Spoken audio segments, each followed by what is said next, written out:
Welcome to The Explainer. Today, we're tackling a core mystery of the modern world. You've got the data, but how in the world do you find the hidden rules that actually created it? This is the central challenge in fields like data science and machine learning, and solving it means we have to think like detectives, hunting for clues buried deep inside the numbers. Right? This is the fundamental puzzle. We see all the outcomes, stock prices, what people are clicking on, medical test results, but the underlying process, the machine that's generating all of it, that's basically a black box. Our job is to figure out how to peek inside. So here's how we're going to crack this case. First, we'll define the mystery of these hidden rules, or what we call parameters. Then we'll meet two brilliant but very different detectives, one who relies only on the evidence and another who blends that evidence with experience. And finally, we'll figure out when to call on each one for the job.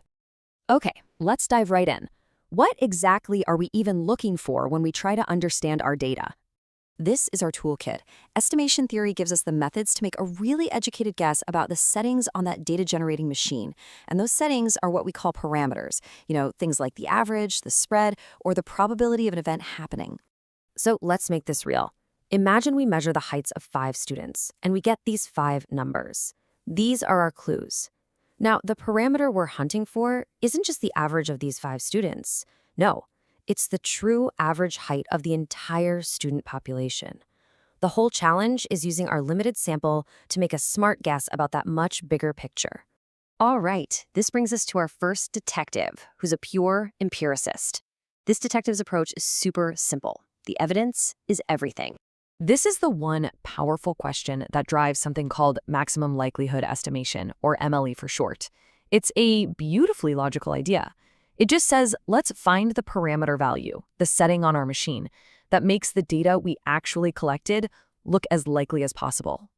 Now, I know this process looks a little heavy on the calculus, but the core idea is really simple. We write a function for how likely our data is, and then we just use math to find the parameter value at the very peak of that function. That peak, that represents our best guess based purely on the data we have. And here's the crucial point. After all that fancy math, MLE often just confirms what feels intuitive. For our student height example, the MLE for the average height turns out to be simply the average of the 5 heights we measured. This is fantastic because it shows this rigorous method often aligns perfectly with our common sense. Okay, so let's introduce our second detective. What happens when our just the facts approach doesn't really have many facts to work with? Think about it. Our MLE detective, who only looks at the data, would have to say, yep, the probability of heads is 100%. But our intuition just screams that this is wrong. 2 flips are not nearly enough evidence to make such an extreme conclusion. And this is where our second, more experienced detective steps in. MAP estimation says, look, let's examine the evidence, but let's not forget what we already know about the world. In this case, we have a prior belief that most coins are pretty fair to begin with. The math behind this is the famous Bayes theorem. The posterior is our updated belief after we see the data. It's basically a combination of the likelihood, which is what the data is telling us, and the prior, which is what we believed before we even started this whole thing. And this illustrates the balance perfectly. MAP estimation weighs the data, but it uses our prior belief as an anchor. And that anchor prevents us from jumping to wild conclusions when we only have a little bit of evidence. And here you can see the contrast in action.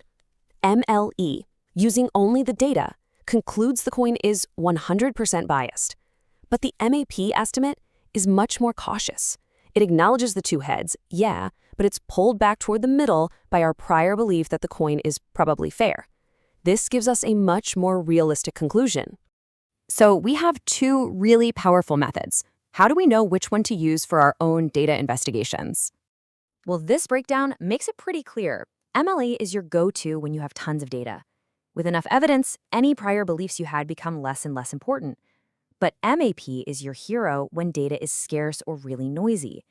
That prior belief acts as a kind of safety net, a form of regularization that stops your model from overfitting to the noise in a small sample. And right here, this is the aha moment. If you've ever worked with machine learning models, you've definitely used regularization to prevent overfitting. Well, it turns out this isn't just some clever trick. It's a direct application of MAP estimation. This is absolutely fascinating. When you add L2 or ridge regularization to your model, you're telling it to keep its internal parameters, or weights, small.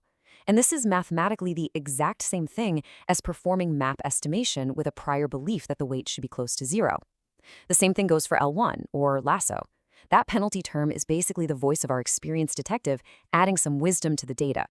So the choice between MLE and MAP, it's not just a statistical one. It really reflects a much deeper question about how we find truth. Do we trust only what we can immediately observe, or do we temper our conclusions with our prior knowledge? As this explainer shows, the right answer depends entirely on the case you're trying to solve.